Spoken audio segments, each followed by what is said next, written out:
성도 여러분 안녕하십니까? 하늘 문이 열려 있습니다. 은혜의 보좌로 올라가는 것은 우리들의 거대한 특권입니다. 맛깔지게 살펴보면 별묘한 계시록에서 그 하늘 열린 문을 통해서 하나님의 보좌로 올라간 여러분들에게 오늘 이 시간에 보좌에 앉으신 하나님을 바라보라 라고 하는 이 말씀으로 요한계시록 4장에 있는 주님의 말씀을 또 돌아보는 시간을 갖습니다.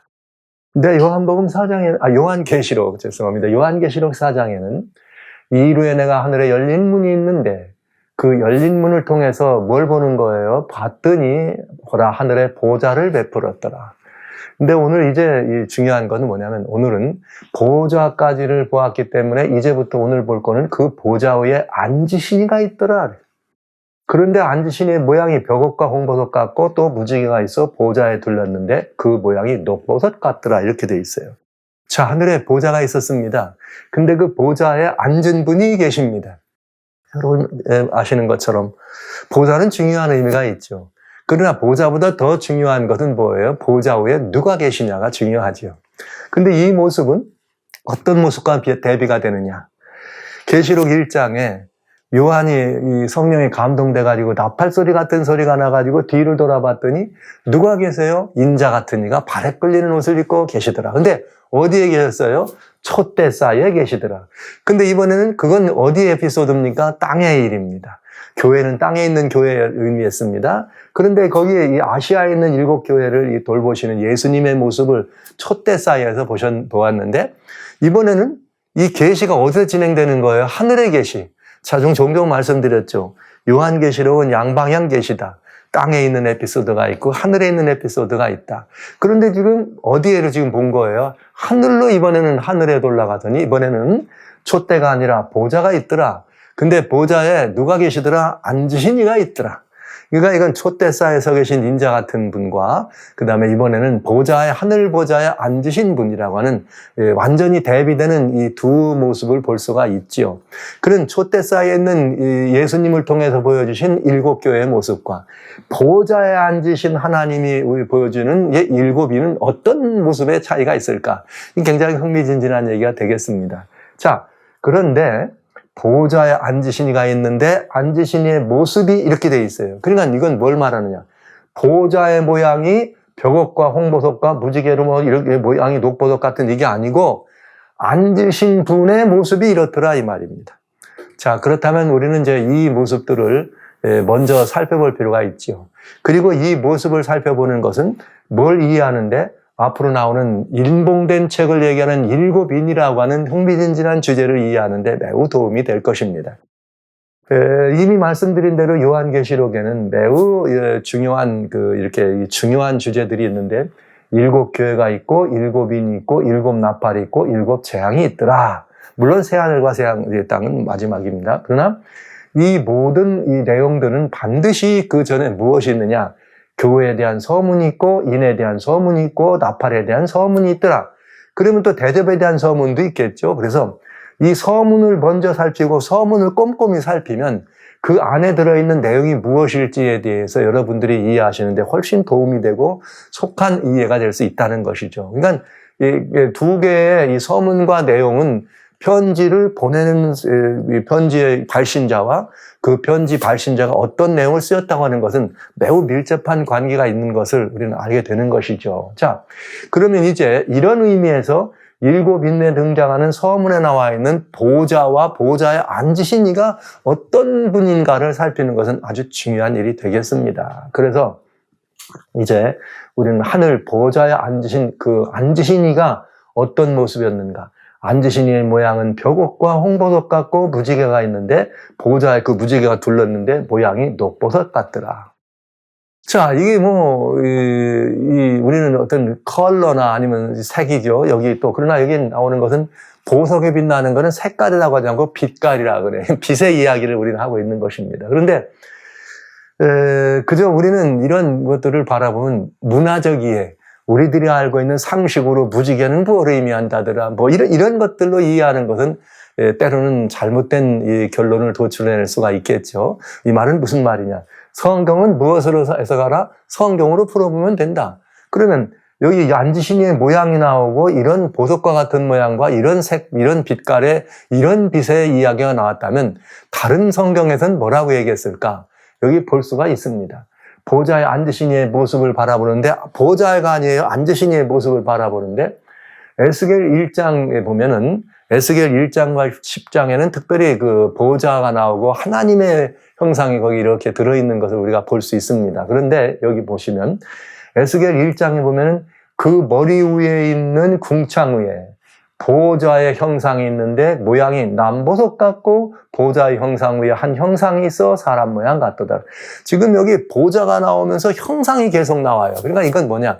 빛에 이렇게 감싸여 있기 때문에 뚜렷하게 이것이 무엇이다 이렇게보다는 빛에 그냥 찬란한 빛을 영광스러운 빛을 바라보니까 우리가 빛을 똑바로 보기가 어렵잖아요. 그러니까 형상이 있는데 도무지 이게 무슨 형상이냐 이런 거예요. 그런데 남보석도 같더라. 그다음에 단쇠 같다는 말은 붉은 모양이란 말이죠. 요한은 홍보석이라는 표현을 썼습니다. 그 다음에 속가지가 불 같고 허리 이하의 모양도 불 같아서 사면으로 뭐가 나더라? 광채가 나더라. 보좌에 앉으신 이의 모습을 설명하는 이렇게 모습을 한 거예요. 그런데 그 사면 광채 모양은 비 오는 날 구름에 있는 무지개 같더라. 요한은 뭐라고 말했어요? 여기 보니까 여기 주님 말씀하시기를 벽옥과 홍보석 같고 또 무지개가 있어 보좌에 둘렀더라 이렇게 돼 있네요.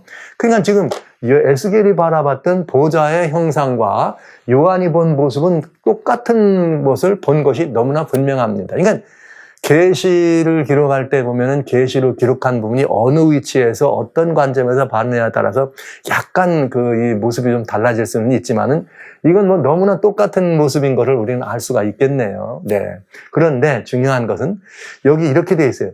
보좌에 앉으신 이 모습의 광채가 무지개와 같았는데 무지개 빛나는 빨주노초 파남포의 광채 같은 그런 무지개로 있는 이 모습을 여호와의 영광의 형상의 모양이라 이렇게 돼 있어요. 그러니까 이건 뭐예요? 여호와의 영광의 형상이라는 보좌에 앉으신 분의 모습의 영광스러운 모습, 그 영광의 형상이다 이렇게 말했습니다. 그러면 우리는 한번 이 영광의 형상이 뭘 의미하는지 따져볼 필요가 있다. 자, 그럼 영광의 형상이란 무엇이냐? 여기 보면 돼요. 요한복음 1장 14절에 예수님에 관한 이야기를 우리가 살펴보면서 말씀이 육신이 되어 우리 가운데 거하심에 우리가 그 영광을 보니 아버지의 독생자의 영광이요 은혜와 진리가 충만하더라. 이 신약 성경에서는 은혜라 얘기하면 뭐라고 말하면 카리스 이런 표현을 씁니다. 진리는 알레테이아다 이런 말을 쓰거든요. 카리스와 알레테이아는 은혜와 진리라는 표현을 쓰는데 여기 이러면서 뭐라고 했느냐? 영광을 보았습니다. 영광을 보았는데 그 영광은 뭐냐면 아버지의 독생자의 영광이었습니다. 그런데 그 영광은 결국은 뭐의 영광이냐? 은혜와 진리가 충만한 모습을 독생자의 영광이라 얘기한 것이죠. 그러니까 이건 뭐예요? 은혜와 진리라고 하는 것은 가시적인 게 아니잖아요. 그렇다면 무엇이냐? 은혜와 진리로 충만한 분의 모습이 그런 영광스러운 모습이더라. 이 말은 곧 은혜와 진리라고 하는 성품을 표현한 것입니다. 그러니까 영광의 형상이란 말은 성품의 영광을 말한 것이죠. 야, 그 성품이 얼마나 아름답고 얼마나 찬란했으면은 그 성품의 영광의 형상이 그렇게 찬란한 빛으로 나타났을까요? 자, 그렇다면 이제 하나님의 보좌에 관한 모습이니까 우리 돌아가 봐야 되겠죠. 그러면 하나님의 보좌는 어떻게 되어 있는가? 시편 89편 14절에 의와 공의가 보좌의 기초다 이렇게 되어 있어요. 의와 공의가 보좌의 기초요. 인자와 진실함이 주님을 앞서 행합니다. 이렇게 되어 있어요. 근데 거기에 나오는 인자와 진실, 신약에는 은혜와 진리라 그랬는데 여기 구약에는 인자와 진실인데 여기는 헤세드와 에메드다 이렇게 표현되어 있네요. 그냥 우리는 헤세드 그러면 인자, 자비, 사랑 이런 표현, 그 다음에 여기 진실이나 에메드, 마치 엘라테이아라고 묘사되어 있는 부분과 같은 표현인 걸 알 수가 있네요. 그런데 보시죠. 하나님의 보좌가 있는데 그 보좌는 통치의 보좌라 그랬어요. 그 모든 보좌는 통치가 기준인데 때로는 그 통치는 베풀고 시험만 하는 것이 아니라 심판의 보좌이기도 하다. 근데 그 보좌는 무엇으로 가득 차 있다? 주님의 성품의 영광으로 가득 차 있더라. 그렇다면 보좌의 기초가 의와 공이라면 우리 하나님은 어떤 분이시라는 거예요? 통치를 하나님의 의와 공의로우신 분이라는 의미를 보여준 거죠. 그런데 의와 공의가 기초인데 인자와 진실함이 주님을 앞서 행했다는 말은 의와 공의를 근거로 해서 하나님의 인자와 진실을 앞서 보내시는, 즉 다시 말하면 사랑과 어떤 거예요? 인자와 진실함만 하나님의 사랑과 은혜가 앞서 행하더라. 그러니까 사랑과 은혜가 하나님과 이렇게 베풀어지는 것이 하나님의 성품의 모습인데 인자와 공의와 합쳐져서 사랑과 공의가 하나님의 성품의 전부인 것을 우리는 알 수가 있습니다. 그래서 보좌를 둘러쌌는데 기초는 의와 공의요, 우위는 뭐예요? 사랑과 공의다. 그러니까 보좌, 하나님이 통치하시는 모든 것들이 다 사랑과 공의를 앞서 행하시는 분임을 우리는 보고 있다고 하는 것이죠. 그러면 여기 이렇게 되네요. 성품의 영광이란 하나님의, 여기 나와 있는 예수님의 성품의 영광은 은혜와 진리다. 하나님 아버지 하나님의 성품의 영광은 인자와 진실이다. 왜냐하면 보좌가 나왔으니까. 그렇다면 은혜와 진리, 인자와 진실은 같은 말이다. 이렇게 봤을 때 하나님은 은혜로우신 분이다. 하나님은 자비로우신 하나님이시다. 그런 은혜와 자비가 하나님의 이 모든 이 성품 속에 가득 차 있어서 그것이 충만하기 때문에 그 은혜와 자비로 가득 찬 하나님의 의와 공의로 가득 차시고 사랑과 은혜로 가득 차신 하나님의 자비의 모습이 바로 그 영광의 형상이다. 이렇게 표현된 것임을 알 수가 있습니다. 자, 그럼 보좌에 앉으신 이는 은혜롭고 자비로우신 분, 우리는 앞서 행한다면 인자와 진실이 앞서 행하는 분이라 그랬으니까요. 우리 그래서 하나님께서 지나가실 때 출애굽 34장에 주님 말씀하시기를 여호와로라 여호와로라 여호와로라. 뭐예요? 은혜와 이렇게 진실이 많으신 여호와다. 그러면서 노하기를 더디하고 자비롭고 은혜롭고 이렇게 나가잖아요. 그 표현이 영광의, 즉 성품의 영광의 형상이라는 모습으로 표현됐다 하는 것을 알 수가 있네요. 그런데 그 보좌는 하나님의 보좌만 있는 것이 아니었어요. 거기에는 또 무엇도 있느냐? 24보좌와 24장로들이 앉았더라. 그렇게 돼 있어요. 또 이 보좌는 하나님의 이런 아름답고 귀한 성품의 영광으로 충만한 보좌가 있고 그 보좌 앞에 둘러서 20대 24보좌가 있는데 또 이번 보좌들 위에는 24장로들이 흰옷을 입고 머리에 금명을 쓰고 있었더라. 여러분, 흰옷이라고 하는 말은 늘 기억해 주시면 됩니다.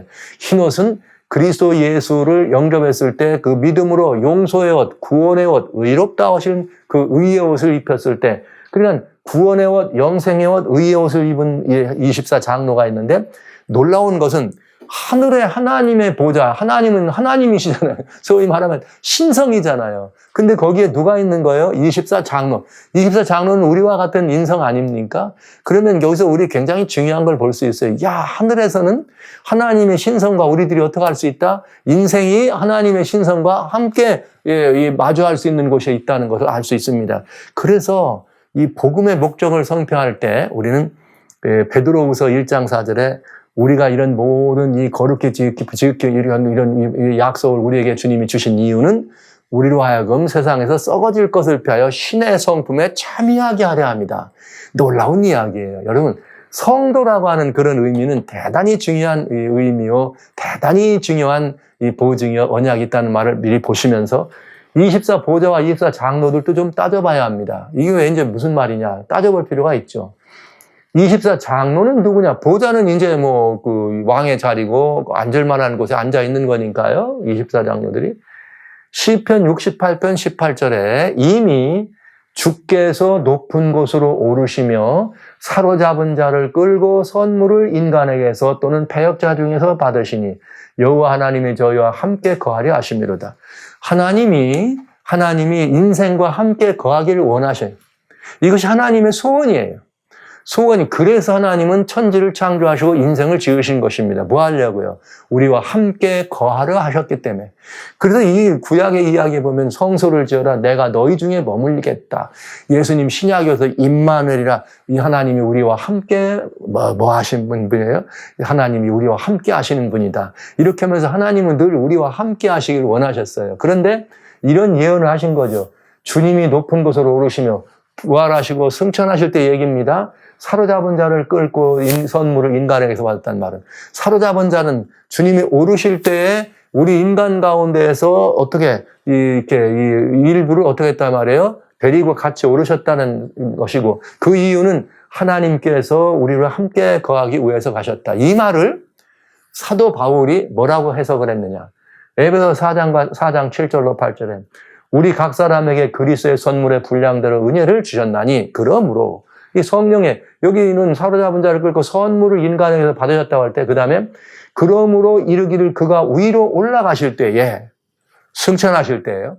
사로잡힌 자를 사로잡고 사람들에게는 선물을 주셨다. 그러니까 사로잡힌 자를 사로잡았단 말은 주님께서 이렇게 어떤 인생들을 데리고 올라가셨다. 그리고 사람들에게는 선물로 뭘 더? 고해사이신 하나님, 여기 성령을 우리들에게 보내주십니다. 그러면 승천에 함께 참여한 이들은 누구냐 이 말이에요. 이것만 알면 사로잡힌 자가 누구고 사로잡힌 자를 사로잡았다는 말은 알 수가 있잖아요. 사로잡았다, 이 말이 누구를 말하는가. 여기 이 말은 승천하실 때 함께한 사람들인데, 여기 이 승천하실 때 함께한 사람들은 누구일까? 이런 사람들입니다. 마태복음 27장 50절로 53절에 예수님이 십자가에서 다시 크게 소리 지르시고 영혼이 떠나시다. 이에 성소의 휘장이 위로부터 아래까지 찢어 둘이 되고 땅이 진동하며 바위가 터지고 무덤들이 열리며 자던 성도의 몸이 많이 일어나되, 예수님의 부활하신 후에 저희가 무덤에서 나와서 거룩한 성에 들어가 많은 사람에게 보이니라. 이렇게 돼 있네요. 그러니까 여기 누가 있는가 하면 사망 권세에 사로잡힌 사람들이 있었습니다. 온 인류입니다. 그 사망 권세에 사로잡혔던 온 인류 가운데 우리 주님이 선물을 인간에게서 먼저 받으시는데, 우선 누구를 받았느냐? 예수님 돌아가실 때 자던 성도, 죽은 성도들의 몸이 많이 일어났다. 이 많이 일어난 게 그 많이가 얼마인지 정확하지 않습니다. 그런데 그때 가만히 있다가 예수님이 부활하신 이후에 부활하신 예수님과 함께 무덤에서 어떤 거에 나와서 거룩한 성에 들어가서 많은 사람들에게 보이더라. 이분들이 누굴까요? 성경 속에 예수님 계실 때 나인성 과부의 아들 부활했습니다. 회당장 야이로의 딸이 부활했습니다. 나사로, 마리아의 동생 나사로가 부활했습니다. 이 부활은 그 부활이 아니에요.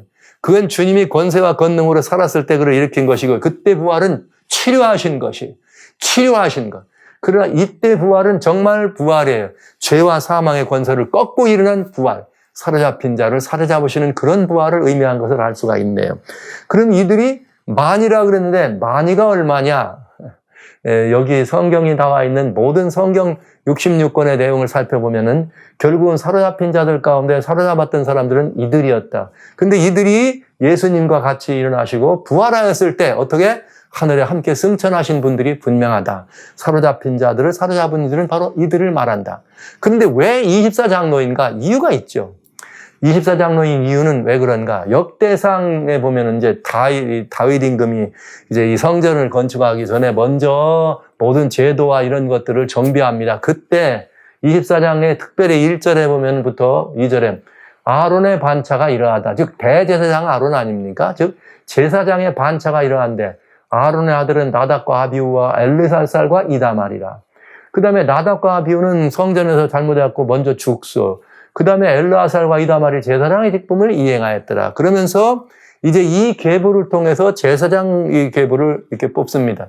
다윗이 통일왕국을 이렇게 이루고 솔로몬에게 왕위를 넘겨주기 전에 이런 모든 것들을 새롭게 정비합니다. 그런데 여기에서 이제 이 아들들의 계보를 따라서 거기서 반차를 따라서 이렇게 이 제사장들을 뽑는데, 23째는 들라야여 24째는 바하시아라. 이와 같은 반차로 여호와의 전에 들어가서 이스라엘 하나님 여호와께서 저희 조상 아론에게 명하신 규례대로 수정들었더라. 그러니까 24, 그러니까 첫 번째는 누구요? 둘째 누구요? 할 때 24째라는 말은 이 반차, 24 반차가 있는데, 이 반차는 무슨 반차예요? 저희 조상 아론에게 명한 반차니까 제사장의 반차다. 그러니까 24장로는 바로 24 누구를 말하느냐? 제사장들을 말하는 것이 분명합니다. 그런데 여기에 또 누가 있느냐? 족장들의 반차도 있어요. 역시 마찬가지로 24. 그 다음에 찬양의 때 반차도 뭐냐? 24. 그러니까 하나님께서 이 땅에 있는 우리들에게 조직하는데 제사장의 반차도 24, 어른들, 장로들, 족장들의 반차도 24, 찬양하는 찬양대장의 반차도 24. 24 반차를 따라서 주님을 섬기는 것을 하게 됐다. 그런데 우리들은 어떤 사람들이냐? 신약시에 예수님의 은혜를 힘입어서 우리를 주님이 뭐로 삼으셨느냐? 제사장으로 삼으셨습니다. 그러면 이제 제사장의 반차로 따르다면 여기 반차는 말하면 이들은 누구냐면 마시아다 아니면 들라야는 반차의 누구냐면 반차장을 말하는 거예요. 이 밑에 또 12명씩 또 말하자면 봉사하고 섬기던 사람들이 있습니다. 그래서 반차장을 말한 거죠. 그렇다면 우리를 어떻게 하는 거예요? 주님께서 제사장 삼으셨어요. 계시록 1장 5절에 우리를 피로 사서 하나님의 제사장으로 삼으셨다. 읽은 부분이니까 1장을 듭니다. 앞으로 읽을 부분 5장에도 나오지만은 우리가 누구예요? 제사장들입니다. 그렇다면 우리는 제사장들이면 제사장의 반차가 있다. 즉 다윗 때 만들어진 건 사람들 사이에 24 반차로 나눴다. 그렇다면 어쩌면 우리가 이 땅에서 뭐 하는 사람들이에요? 왕 같은 제사장 직분을 감당하는 사람들이에요. 우리가 하늘에 올라가도 또 같은 그런 일을 하겠죠. 그렇다면 이분들 24 장로들은 그 24 반차로 나눠져 있는 장로들의 누구냐? 반차장이다. 이렇게 얘기하면 굉장히 우리들에게 이해가 빨라지겠죠. 우리는 제사장입니다. 우리는 제사장의 반차들입니다. 24 반차가 있어서 반차장들은 하늘 보좌에 앉아 계십니다. 이미 돌아가셨지만 부활하신 분들이죠. 그리고 이 모든 제사장들의 대제사장은 누구다? 예수 그리스도다. 이렇게 하면 24 반차에 있는 장로님들을 우리가 알 수가 있는데 여기 이렇게 돼 있어요. 예표의 사람들인데 24 장로들은 왜 24 장로냐? 24 반차니까 24 장로일 수밖에 없을 거다. 이렇게 성경대로 이해하면서 이기고 보좌에 앉을 사람들에 대한 예표인데 예수님이 직접 이기는 그에게는 내가 보좌에 함께 앉게 하여 주기를 내가 이기고 아버지 보좌에 함께 앉은 것처럼 앉게 하겠다. 계시록 3장 21절이에요. 그러니까 최후까지 승리한 우리들을 하나님께서 우리에게 보좌에 앉게 하신다 그랬는데 24 장로들이 어디 앉았습니까? 보좌에 앉아 있는 것은 바로 이 일이 실제라고 하는 봐라. 여기 계시를 통해서 보여주시면서 봐라. 어떻게 하신 거예요? 여기 24명의 장로들이 있다. 이들은 누구다? 알고 보면 반차장이다. 어디에 있다? 보좌에 있다. 그러면 이기고 아버지 앞에 보좌에 앉을 우리들을 향한 뭐예요? 예표로 우리들에게 보라는 보증으로 주신 모습이 분명하지 않습니까?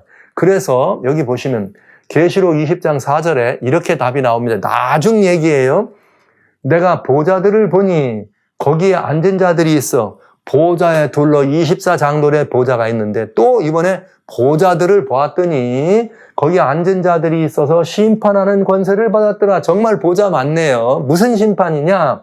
내가 보니 예수의 증거와 하나님의 말씀을 인하여 목배임을 받은 자의 영혼들과 또 짐승과 그의 우상에게 경배하지도 아니하고 이마와 손에 그의 표를 받지도 아니한 자들이 살아서 즉 부활한 것이에요. 예수의 증거와 하나님의 계명을 가진 사람들, 진실된 백성들, 그 다음에 마지막 때에 이제 이 짐승의 우상이 강요되고 짐승의 표가 강요될 때 거기에 굴복하지 아니한 사람들이 살아서 그리스도로 더불어 1000년 동안 뭐 노릇하더라? 왕 노릇하는데 심판의 보좌에 앉아서 왕 노릇하다. 실제 우리들은 누구예요? 왕 같은 제사장입니다. 그러니까 여기 이 제사장들이 된 우리들에게 하나님이 이기겠다고 약속하시고 주시겠다고 약속하시고 실제로 이 계시를 통해서 보여준 것은 이 역사가 끝난 다음에 예수님 재림하시고 여기에 이제 하늘에 우리가 승천해서 어떤 일을 하느냐? 1000년 동안 하나님과 더불어서 이 보좌에 앉아서 심판하는 권세를 누리는 게 우리들의 이야기고 바로 그들의 뭐예요? 24 장로라 했으니 반차장이겠다. 왜? 모든 하나님을 섬기는 일에는 다윗이 보여줬어요. 찬양도 반차별로 뭐 다 반차를 따라서 조직되고 아주 철저하게 이 모든 것들이 정리된 것을 알고 있죠. 그렇다면 역시 구원의 이후에 우리 하나님을 경배하고 하나님을 향해서 우리가 이렇게 수종드는 모든 일에도 반차대로 운영이 되겠다. 근데 보시면 왜 24일까? 이런 생각이 들더군요. 자, 예수님이 우리가 여기 말씀하시길 21장에 보면은 뭐가 있느냐면 예루살렘이 있습니다. 이 예루살렘 성은 이 어린 양의 신부예요. 어린 양의 신부란 말은 누구를 의미하죠? 하나님의 진실된 백성도 우리들이 어린 양의 신부예요. 우리들이 다 완성된 우리들의 성품에 완성된 우리들이 가지고 완전히 총체적 구원에 들어왔던 하나님의 이 백성들, 예수님의 신부들이 모였을 때 성경은 너무나 아름다운 예루살렘 성에 비유해 놨습니다. 그런데 그 예루살렘 성의 문은 12제자가 아니라 12지파의 이름이 써 있고 성벽이 있잖아요. 문과 문 사이의 성곽은 예수님의 12제자들의 이름이 있습니다. 그러니까 이 모든 것들을 바라보면 예수 24 거기에 들어가 있는 문 위에 더 있는 24 반차들은 12지파들은 이 구약의 이스라엘이요. 그다음에 신약에 나오는 예수님의 제자들이 나와 있는 12지파들은 신약에 나와 있는 그리스도인들을 위한 이 반차가 되겠다. 그렇게 되면 12반차니까 24반차라고 하는 것도 되지 않는가 이런 생각도 해보면서 마음에 큰 기쁨이 있는 것이죠. 자, 그러니까 정리하겠습니다. 24 보좌가 있고 24 장로들이 하나님의 보좌를 둘러 진치고 있습니다. 보좌 주위에. 이 보좌는 거기에 앉아있는 사람들이 24 장로인데 24 장로들은 누구냐? 사로잡혔던 사람을 주님이 사로잡았다. 죽었던 사람들을 부활시켰다. 이란 말이죠. 주님이 승천하실 때 함께 올라간 분들이다. 왜 24명이냐? 하나님을 섬기고 수종드는 모든 일에 주님은 질서와 조직이 있는데 24 반차로 지어졌다. 그러니까 거기 24 장로들은 이 땅에서 구원받을 우리들, 부활해서 들어가거나 살아서 승천하거나 구원받은 우리 모두를 어떻게 하는 거예요? 예표해서 반차장으로 24 장로들이 앉아있는 부분인 것을 볼 수가 있다. 24 장로들이 24 보좌에서 하늘에 있다는 사실은 오늘 우리들이 먼 미래가 아니라 우리들이 갈 곳을 보여주는 팩트예요. 이거는 그냥 가상적인 얘기로 이렇게 꿈꿔서 그렇게 되면 좋겠다가 아니고 주님이 직접 보여주셨어요. 너희가 어떻게 될 거다? 24 장로가 있다. 저들이 있는 것은 부활해서 올라간 것처럼 너희들도 부활해서 승천하면 어디로 간다? 보좌에 앉게 된다. 그 약속을 우리 주님이 하신 것을 실제적으로 구체적으로 보여주시는 보증의 말씀이 바로 24 장로와 24 보좌들의 24 보좌 앉아있는 장로들의 이야기다. 이렇게 볼 수가 있겠습니다. 자, 그런데 여기에 또 하나님의 보좌에는 또 지금 하나님의 보좌가 앉으신 이가 있고 그 다음에 24 보좌가 있고 24 장로가 있고 그 다음에 또 거기에 누가 있느냐면은 이렇게 되어 있어요. 5절에. 보좌로부터 번개와 음성과 내성이 있다. 여기는 하나님의 절대적 신성을 덮고 있는 하나님의 이 모든 부분들인 것, 존재에 말하자면 그 형상인 것을 우리가 알 수 있죠. 번개와 음성과 내성이란 말은. 그리고 보좌 앞에 7 등불 켠 것이 있으니 이는 하나님의 7 영이다. 이렇게 되어 있네요. 보좌 앞에 7 등불 켠 것이 있으니 이는 하나님의 7 영이라. 또 보좌 앞에 수정과 같은 유리바다가 있고 보좌 가운데와 보좌 주위에 4 생물이 있는데 앞뒤에 눈이 가득하더라. 그러면서 첫째 생물은 사자, 둘째 생물은 송아지, 셋째는 얼굴은 사람, 넷째는 독수리 같더라. 날개가 있고 그 안과 주위에 눈이 가득하더라. 이런 모습이 기록되어 있는 것을 우리가 봅니다. 그러니까 여기 뭐가 들어있는가 하면은 보좌 앞에는 7 등불 켠 것이 있습니다. 보좌 앞에는 7 등불 켠 것이 있고 또 하나는 뭐냐면은 보좌를 주위에는 4 생물이 있더라. 그러면 이제 우리는 여기 또 봐야 될 게 있어요. 7 등불 켠 것이 무엇이며 4 생물은 무엇이냐. 그런데 등불 켠 것이 있는데 이는 하나님의 7 영이다. 이렇게 돼 있네요. 그 다음에 4 생물이 있는데 여기 보면은 번개나 음성이나 내성, 이건 신성의 존재 옆에 있는 것이고 7 등불 켠 하나님 7 영이 있는데 보좌 가운데 보좌 주위에 있는 4 생물은 무엇을 말하는 것일까? 굉장히 궁금하잖아요. 그런데 이 4 생물은 에스겔과 연결돼서 잘 살펴보면 이건 뭐냐면 신성의 이런 이 모습을 우리에게 보여주는데 아까 뭐라고 되어 있어요? 하나님의 영광의 형상이 있고 그 영광의 형상을 아래서 하는 것에 뭐예요? 4 생물이 나왔다. 이 말은 이 관계적 속성, 즉, 4 생물은 하나님이 역사하실 때마다 같이 따라 움직이셔요. 근데 그 생물의 모습이 송아지 같고, 사람 같고, 사자 같고, 독수리 같더라 하니까 이건 누구의 형상입니까? 우리들이 바라볼 수 있는 피조된 피조물들의 모습이잖아요. 그렇단 말은 이런 모든 피조물과 함께 관계하시는 하나님의 그 신성의 관계적 성품이 그를 통해 나타나는 것은 아닐까? 이렇게 이해를 하면서 먼저 보좌 앞에 7 등불 7 영을 보겠습니다. 그래서 성경을 해석하도록 보면은 이렇게 쉽게 될 수가 있어요. 번개와 음성과 대상은 보좌에 펼쳐지는 능력과 위엄 그리고 심판. 이건 심판을 떨릴 때 반드시 하나님의 보좌는 등장하면 번개와 뇌성과 음성이 나옵니다. 그러니까 반드시 나오게 돼 있어요. 앞으로도 보시면 되지만은. 그 다음에 7 등불 곧 7 영은 뭘 말하느냐? 이는 성령님의 온전하고 완전한 사역을 의미한다. 뭘 통해서 알 수 있느냐? 이렇게 돼 있네요. 스가랴 4장에 보면 이렇게 나옵니다. 그가 내가 묻되 내게 무엇을 보느냐? 내가 대답하되 내가 순금 등대가 있는데 그 꼭대기에 주발 같은 것이 있고 등대에 7 등잔이 있으며 그 등대 꼭대기 등잔에는 7 관이 있고 7 등잔이 있단 말은 7 등불이 있다는 뜻이죠. 이게 등불이 있고 거기에 7 등잔이란 말이 여기 뭐라 그랬어요? 보좌 앞에 7 등불이 있다 그랬잖아요. 그런데 보좌를 둘러 이런 등대와 등불이 있다 그랬는데 스가랴가 물어보는 거예요. 내지여 이것들이 무엇입니까? 뭘 의미합니까? 하고 물어봤어. 그랬더니 5절에는 너 이거가 뭔지 모르니? 주님, 나는 알지 못하겠습니다. 그랬더니 하나님께서 직접 뭐라고 말씀하시냐? 그가 내게 일러 가로되 여호와께서 스룹바벨에게 하신 말씀이 이러하니라. 만군의 여호와께서 말씀하시되 이는 힘으로 되지 아니하고 능으로 되지 아니하고 오직 나의 신으로 되느니라. 그러니까 이건 뭐예요? 하나님의 신, 주님의 성령께서 이 모든 일을 이루시는 역사를 주관하시는 분이라는 성령으로만 이 모든 일이 가능한 것인가를 보여주는데 7 등불 켠 것이 있더라. 그래서 하나님의 7 영이다. 완전한 하나님의 역사, 성령님을 통해 나타나시는 신성의 거룩한 역사를 7 등불, 곧 7 영이라는 표현을 한 것을 알 수가 있습니다. 또 여기 보시면 이렇게 되네요. 이걸 이제 보면서 스가랴 4장 10절에 작은 일의 날이라고 멸시하는 자가 누구냐? 이 7은 7 등불 견 7 영, 7은 세상에 두루하는 여호와의 무엇이라? 눈이라 이렇게 7 눈은. 근데 이게 여기 이 7 영은 말이죠. 이 다음에 눈이다 이런 말을 했는데 5장에 보면은 또 여기 이 눈이 나옵니다. 근데 그때 조금 더 자세하게 볼 거예요.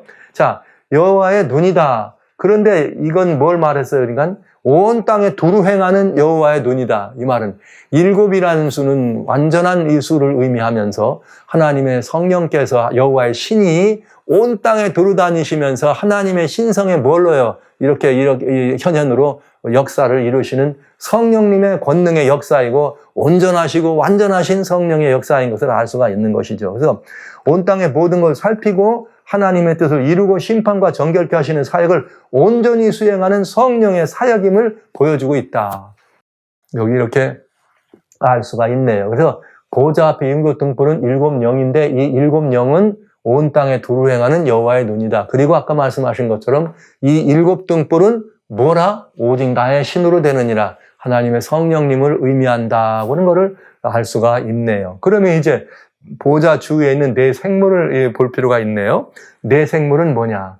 에스겔이 똑같은 걸 보았습니다. 에스겔이 봤더니 보좌에 보니까 뭐가 나오냐면 그 아까 보좌의 형상을 설명하면서 얼굴들이 있는데 모양은 내세 아픈 사람이요, 우편은 사자요, 좌편은 소요, 뒤에는 독수리더라. 그러면서 이 생물의 왕래가 번개같이 빠른데 생물을 본즉 생물 곁 상위에 바퀴가 있는데 내 얼굴을 따라 하나씩 있더라. 그러니까 요한이 본 모습과 에스겔의 본 모습은 똑같은 이 보좌를 모습을 본 거예요. 그리고 네 생물의 모습도 똑같은 것을 봅니다. 그러면 네 생물은 하나님의 전지전능하심을 보여주는 절대적 신성, 하나님의 전지전능하심을 보여주는 절대적 신성이 뭐예요? 여기 성경에 말한 것처럼 눈이 있어서 모든 것들을 살피시는 모습, 그 다음에 바퀴나 불이나 번개나 뇌성이나 이런 모든 것들을 이렇게 날개가 달려가지고 이렇게 보좌에 있는 네 생물이 움직이는 모습, 바퀴가 있고 그런 모든 게 있고 그다음에 쉬지 않고 왕래하는 이런 모습을 봅니다. 그러면 그 네 모습이 그런데 그런 절대적 신성을 갖췄을 뿐만 아니라 내 모습은 피조물들이나 모든 이렇게 관계된 것과 뭐하는 관계적 신성을 살필 수가 있다. 이걸 보게 되겠네요. 그러면 왜냐하면 하나님의 보좌를 주위에서 이렇게 있는 네 생물의 모습이니까 우리에게 더 중요한 관심 있는 것은 관계적 성품을 볼 수가 있겠어요. 그래서 네 생물이 무엇을 상징하는지를 좀 보면 되겠죠. 아시는 것처럼 사자는 왕 중의 왕, 권세를 나타내는 위엄의 상징. 예수님을 의미할 때도 속죄의 주로 얘기할 때는, 구속의 주로 얘기하실 때는 어린 양같이 표현됐지만은, 왕권을 가진 분은 유다 지파 사위세, 유다 지파 뭐라 그래요? 사자의 뿌리다. 이렇게 말하면서 예수님이 사자 형상으로 왕 중에 왕을. 송아지는 뭘 의미하느냐? 섬기고 인내하는 것을 상징합니다. 이 성경 속에 나와 있는 모든 송아지들은 섬김과 인내의 상징. 이 사람은 여러분 아시는 것처럼 인성적인 거죠. 인정이 있고 인격이 있는 그런 인성적인 상징이고, 독수리는 날개가 있고 하늘을 높이 날아다니면서 신성의 예지의 능력을 표현한다. 이게 이제 일반적인 이야기지만 성경을 이해하는 분들이 얘기할 때 사자와 송아지와 사람과 독수리는 이런 부분으로 이해를 합니다. 뭐 그것도 우리들이 이렇게 얘기할 수 있다 볼 수 있는데, 여러분 하나님의 보좌를 둘러싸고 있는 것이 이렇게 보좌 주위에 네 생물이 있다 그랬죠.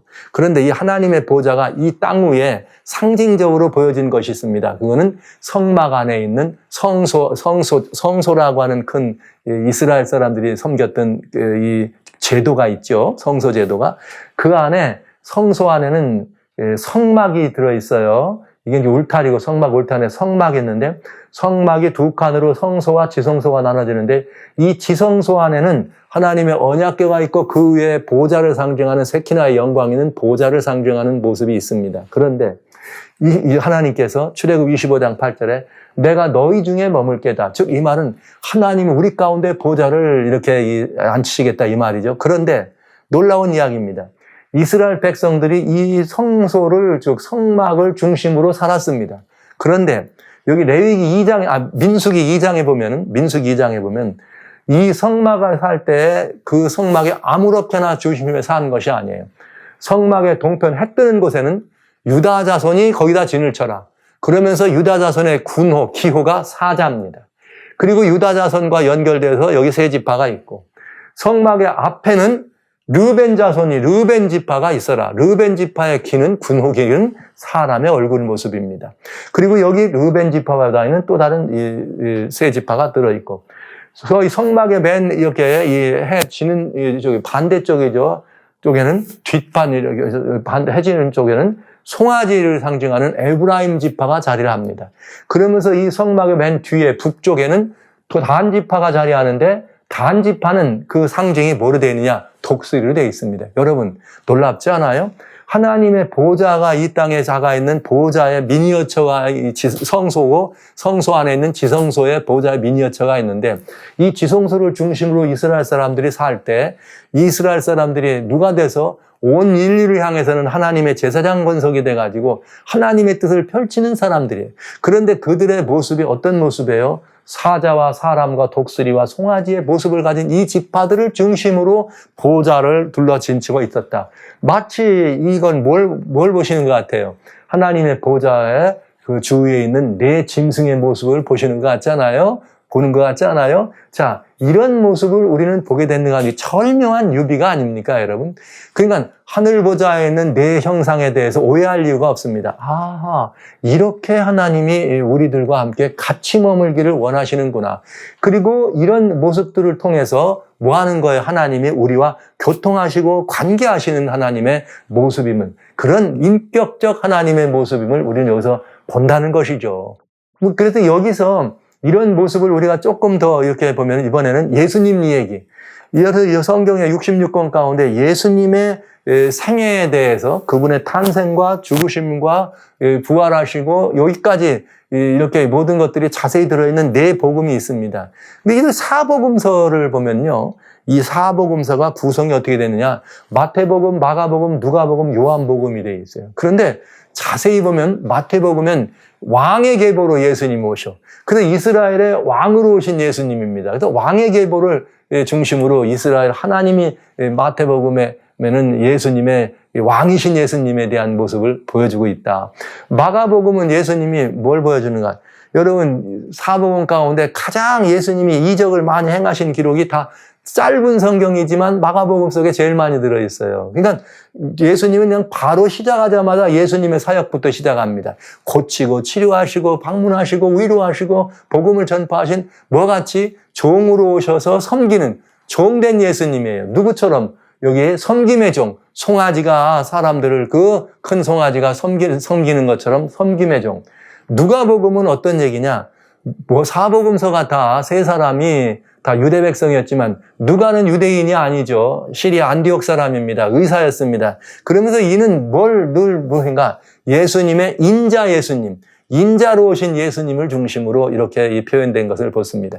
그래서 누가복음에 나온 예수님의 족보는 마태복음의 족보는 왕들의 족보예요. 그렇지 않고 사람의 족보로 묘사된 것을 우리는 알 수가 있다. 이렇게 하면서 인자로 오신 예수님. 요한복음의 강조는 예수님은 하나님입니다. 예수님은 하나님이 이렇게 되어 있어요. 마치 하나님의 보좌가 어떻게 되어 있더라? 사자와 사람과 송아지와 독수리로 둘러진쳐 있는 그것처럼 마태복음을 통해서 나와 있는 예수님의 형상은 누구를 보여주러 오셨어요? 인자를 본 자는 아버지를 보았느니라. 아버지를 보여주시게 오신 예수님이 내 거대한 물줄기를 통해서 예수님의 모습을 보여줍니다. 하나는 왕으로 오신 예수님, 그런가 하면 섬기러 오시는 예수님, 이렇게. 그런가 하면 예수님은 우리 사람들을 정말 지극히 인생 사람다운, 지극히 우리들과 같은 인자의 모습으로 우리와 같이 함께 동행하시고, 그러시지만 그분은 어떤 분이에요? 신성의 날카로운 예리한 전지하신 능력을 가지고 모든 것들을 이루시는 요한복음의 이야기로 나오신 것처럼, 예수님이 아버지 하나님을 보여주신 것처럼, 복음을 직접 보여주신 것처럼 내 생물도 누구를 보여준다? 아버지 하나님의 모습이었다. 인격적 속성이란 말을 우리가 제가 표현하기가 송구스러워서 관계적 속성이란 말로 바꾼 것입니다. 이건 뭐냐? 하나님께서 피조물과 모든 것들과 관계란 말은 둘 이상에만 존재하는 거잖아요. 그래서 관계적 속성에 드러나신 하나님의 성품, 그 여호와의 영광의 모습이 이렇더라 하는 것을 보여주고 있네요. 그래서 내 생물은 여기 하나님의 신성에 드러난 관계적 속성, 곧 성품의 속성을 우리들에게 보여주고 있다. 이런 모습을 우리는 알 수 있습니다. 그러면 이제 이 보좌를 둘러진치고 있는 이 모습을 잠깐 볼 필요가 있겠네요. 이렇게 돼 있어요. 요한계시록의 4장의 1절부터 7절까지 먼저 우리는 보좌의 모습을 보았는데, 하나님의 보좌가 녹보석 같은 무지개를 둘러싸이는 하나님의 보좌가 있습니다. 근데 이 보좌 주위에는 뭐가 있더라? 사자와 사람과 소와 독수리의 형상인 네 생물이 보좌의 주위에 이렇게 보좌가 움직일 때마다 같이 방향을 바꾸지 않고 그저 앞으로 직진만 해. 보좌는요. 그런 보좌 형상이 있더라. 그러면서 여기 보좌 앞에는 누가 있어요? 24보좌가 있는데 24 장로들이 그 보좌에 앉았더라. 그리고 24 장로와 이 보좌 사이엔 누가 있느냐? 7 등불 켠 것이 있는데 이것은 하나님의 7 영이다. 이렇게 해서 되어 있습니다. 여기 이 4장에는 나와 있잖아요. 5장에는 또 여기에 누가 나오냐면 여기 어린 일찍 죽임을 당한 양이 나옵니다. 근데 이 양에 이렇게 보면 또 똑같이 이렇게 7 등불 켠 것과 같은 거기에 사역이 포함된 걸 볼 수가 있죠. 그래서 여기에 들어있는 보좌의 모습이에요. 7 촛대가 아닙니다. 이번에는 보좌에 둘러져 있는 보좌에 앉으신 이의 모습은 성품의 영광으로 충만해서 인자와 진실이 많으신 하나님의 모습으로 가득 차 있고, 그 다음에 이 모든 피조물과 관계하시는 하나님의 속성에 대한 이야기가 들어있으면서 이 하나님의 뜻을 어떻게 해요? 온 땅에 보냄을 받은, 온 땅에 나가서 온 천지 사방에 가서 하나님의 뜻을 완전히 이루시는 성령님의 모습을 볼 수가 있으면서 우리는 24 장로들이 보좌 주위에서 하나님이 함께 머물기를 원하시기 때문에 우리는 그 앞에 모였었다고 하는 이야기죠. 이야, 이게 하나님이 함께 하기를 원하셨다는 걸 생각만 해도 정말 기절할 만한 일입니다. 살아계신 성도 여러분, 지금도 여기 하늘 보좌를 여러분이 바라보시면 하늘 보좌에 바라보시고 그 보좌 앉으신 이를 바라보면 그 보좌 주변에 있는 24 장로들의 보좌가 있습니다.